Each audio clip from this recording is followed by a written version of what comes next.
দর্শক, যেমনটি বলছিলাম, আমরা আবারও লালমনিরহাটে যাব, জানবো হামের প্রাদুর্ভাব নিয়ে। আমাদের সঙ্গে আছেন সহকর্মী মাহফুজ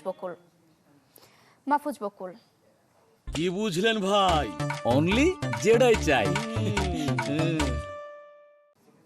সারিকা সারিকা লালমনিরহাটে কিন্তু গত এক সপ্তাহে 12 জন হামের উপসর্গ নিয়ে ভর্তি হয়েছিল, যে তথ্যটি বলছিলাম, এবং তার মধ্যে 8 জন কিন্তু চিকিৎসা নিয়ে ছাড়পত্র নিয়ে বাড়ি চলে গেছেন। তারা কিন্তু সবাই, যে 12 জন ভর্তি ছিলেন, সবাই কিন্তু 5 বছরের নিচে, অর্থাৎ শিশু।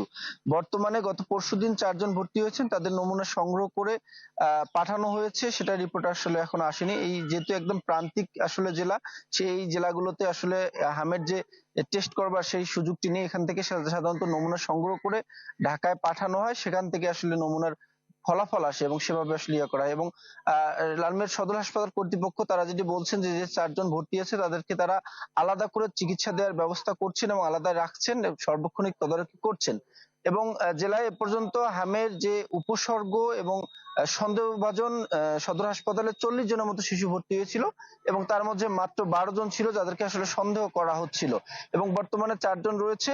তবে জেলার যে শিশু বিশেষজ্ঞরা এবং চিকিৎসকরা রয়েছেন, তারা বলছেন যে হামের যে প্রকোপ যারা এবং সর্দি কাশি যাতে না লাগে সেই ধরনের লোকদের থেকে শিশুদেরকে দূরে রাখা, তাতে হয়তোবা ছাড় পাওয়া যাবে। এবং টিকাদান কর্মসূচি কিন্তু চলছে জেলা জুড়েই। সারিকা। মাহফুজ বকুল, আপনাকে ধন্যবাদ। দর্শক, লালমনিরহাট থেকে হামের প্রাদুর্ভাব নিয়ে জানছিলাম।